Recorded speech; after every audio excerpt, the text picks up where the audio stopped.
America's being taxed hundreds of billions of dollars to fight drugs, while the top drug purveyors in the world are obviously being protected by Central Intelligence. How are you going to put DEA out there to use its fantastic expertise in covert operations when one among the first people that they're going to nail, as they tried to nail here, is Central Intelligence? And I don't want to underestimate the amount of damage that this drug trafficking by Central Intelligence has done to the American people. Go ahead, Dennis. Well, obviously, the DEA would be an impediment to the CIA's continuance of participating and actually initiating conspiratorial avenues of drug trafficking. Well, here, now you've got Annabella Grimm, the country attaché, the top DEA officer in Venezuela, telling them it's against the law, it's ludicrous, don't do it. Now let's see what CIA does. Now that they've been told, you're going to do damage to the American people, it doesn't make any sense, watch what they do.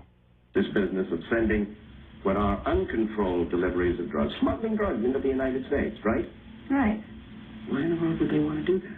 As they explained to me, that this would enable them to gain the traffickers' confidence, keep their informant cool, and it would result in future seizures of larger quantities of drugs. And also they hope to... No, we're going to go to the next. We just played that. That was their reason. Now let's hear what we're going to talk about is how Central Intelligence, 60 Minutes now covers how Central Intelligence goes over Annabella's head. Made a mistake with the plane. Is it possible that General Guillen was doing this on his own without the knowledge of the CIA? I would find it very difficult for several reasons to believe that they did not know what was going on. They built, they ran, they controlled that center.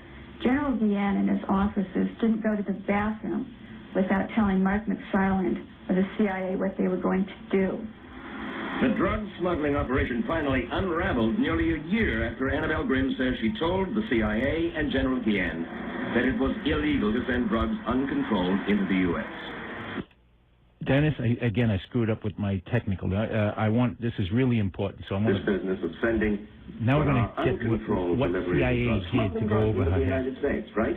Right. Why in the world would they want to do that? As they explained to me, that this would enable them to gain the traffickers' confidence, keep their informant cool, and it would result in future seizures of larger quantities of drugs. And also they hope to, I guess, they thought they were going to get Pablo Escobar at the scene of the crime or something, which I found personally ludicrous. But if Annabelle Grimm thought this was ludicrous, the CIA station chief James Campbell did not. He enlisted the assistance of CIA headquarters in Washington to get approval for the drug shipments. And his bosses at the CIA in Washington went over Annabelle Grimm's head directly to her bosses at DEA headquarters in Washington. They made this proposal, and we said, no way, we will not permit this. It should not go forward. It's Judge Bonner. Apparently, it went forward anyway.